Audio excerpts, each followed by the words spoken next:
हर माँ बाप अपने बेटे को बड़ी उम्मीद से पढ़ने के लिए भेजता है और उम्मीद करता है कि हमारा बेटा पढ़ लिख करके सरकारी नौकरी करेगा और हमारे बुढ़ापे का सहारा बनेगा। लेकिन आज जब उत्तर प्रदेश सरकार से हम पूछते हैं कि आप हमें रोजगार कब देंगे, इन पढ़े लिखे नौजवानों को रोजगार कब देंगे, तो कभी ये संविदा की बात करते हैं, कभी आप तो आउटसोर्सिंग की बात करने लगे। माननीय अध्यक्ष जी, मैंने पूछा माननीय मंत्री जी से कि इस समय उत्तर प्रदेश में बेरोजगारी की क्या स्थिति है। जब किसी गांव में चले जाओ तो रोजगार करने वालों की संख्या देखो तो नए रोजगार मिल नहीं रहे। एक कोई फार्म वैकेंसी निकालो, लाखों लाख नौजवान एक वैकेंसी पर फार्म भरने का काम करते हैं। हम इनसे पूछते हैं कि बेरोजगारी दर क्या है, तो कहते हैं 2% उत्तर प्रदेश में बेरोजगारी दर है। आज पता कर लिया जाए माननीय अध्यक्ष जी कि उत्तर प्रदेश के अंदर लगभग 70-75% से ऊपर बेरोजगार नौजवान सड़कों पर संघर्ष कर रहे हैं, रोजगार के लिए लाठियां खा रहे हैं।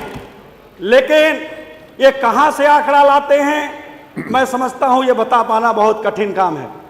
माननीय अध्यक्ष जी, मैंने माननीय मंत्री जी से पूछा कि स्नातक, स्नातकोत्तर, तकनीकी और व्यावसायिक कोर्स वालों को नौकरी आप क्या इंतजाम है, तो कहते हैं रोजगार मेला लगाते हैं, प्लम्बर बनाते हैं, पेंटर बनाते हैं, मनरेगा का मजदूर बनाते हैं।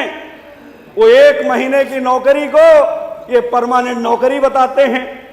माननीय अध्यक्ष जी, मैं आपके माध्यम से केवल माननीय मंत्री जी से मैं 1-2 सवाल करना चाहता हूं कि मंत्री जी, आपके भी विधानसभा में और आप इस प्रदेश के अंदर तमाम रोजगार हैं जो उम्मीद करते होंगे आपसे, मत धोखा दीजिए उनको, बता दीजिए सही सही क्या स्थिति है। नहीं दे सकते रोजगार तो इसको स्वीकार करने में कोई दिक्कत नहीं होनी चाहिए। मंत्री जी, मैं आपसे सवाल करता हूं माननीय अध्यक्ष जी कि आपने जो बेरोजगारों की संख्या निकाला, उसका सर्वे आपने कब किया, और सर्वे करने के लिए जो सर्वे का सैंपल निकाला उसका सोर्स क्या था और उसकी संख्या कितनी थी, मैं माननीय मंत्री जी आपसे जानना चाहता हूं। दूसरा माननीय अध्यक्ष जी, मैं माननीय मंत्री जी से सिर्फ एक सवाल करना चाहता हूं, क्योंकि लोग प्लम्बर, पेंटर, मनरेगा की मजदूरी नौकरी के लिए हम लोगों से सवाल नहीं करवाते, वो सरकारी नौकरी की उम्मीद करते हैं। इसलिए मैं आपके माध्यम से पूछना चाहता हूं कि जब तक आप सरकारी नौकरी नहीं दे सकते, क्या तब तक जिस तरह हमारे नेता आदरणीय अखिलेश यादव जी ने बेरोजगारी भत्ता दिया था, क्या उन नौजवानों को बेरोजगारी भत्ता देने का काम करेंगे? बस यही 2 पूरक माननीय मंत्री जी।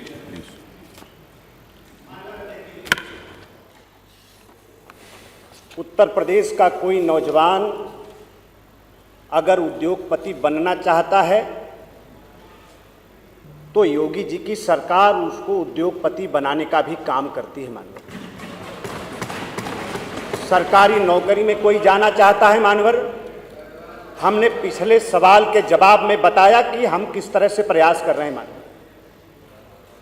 मुख्यमंत्री युवा उद्यमी योजना आज मान्यवर पूरे देश के अंदर डंका उसका बज रहा है, और दूसरे प्रदेश की सरकार भी उत्तर प्रदेश की सरकार के फैसले का अनुसरण कर रही। मान्यवर, अभी पूरा डिटेल पढ़ने का आप मौका दे दे मान्यवर, संरक्षण दे दे 5 मिनट, तो सरकार किस तरह का प्रयास कर रही मैं पूरा डिटेल बता सकता हूं मान्यवर। प्रश्न। और जहां तक बेरोजगारी भत्ता का मान्यवर सवाल है, बेरोजगारी भत्ता का मान्यवर सवाल है, 2006 में उस समय की तत्कालीन सरकार, इनकी सरकार, और मान्यवर उन्होंने बोला है ना बेरोजगारी भत्ता, बेरोजगार अभी तो उत्तर दे रहे प्रदेश के नौजवानों के सपनों के साथ किस तरह से खिलवाड़ किया मान्यवर। जब चुनाव सर पे आया तो कैसे नौजवानों को गुमराह किया गया मान्यवर। और 2006 में मान्यवर 1 साल के लिए बेरोजगारी भत्ता, वो भी तमाम प्रतिबंध और मानक के साथ एक मानक निर्धारित करके 20 साल के नीचे वाला बेरोजगार नहीं माना इन्होंने मान्यवर, 35 साल के ऊपर वालों को भी बेरोजगार नहीं माना इन्होंने, बेरोजगारी भत्ता दे दिया मान्यवर। चुनाव नजदीक है, नौजवान गुमराह होगा, हमारी सरकार बनाएगा मान्यवर। लेकिन उत्तर प्रदेश का नौजवान कितना बुद्धिजीवी है दुनिया जानती है मान्यवर। उसके बाद 2012 में दोबारा जब इनकी सरकार आई मान्यवर, तो फिर 1 साल के लिए दिया और तमाम प्रतिबंध के साथ मान्यवर।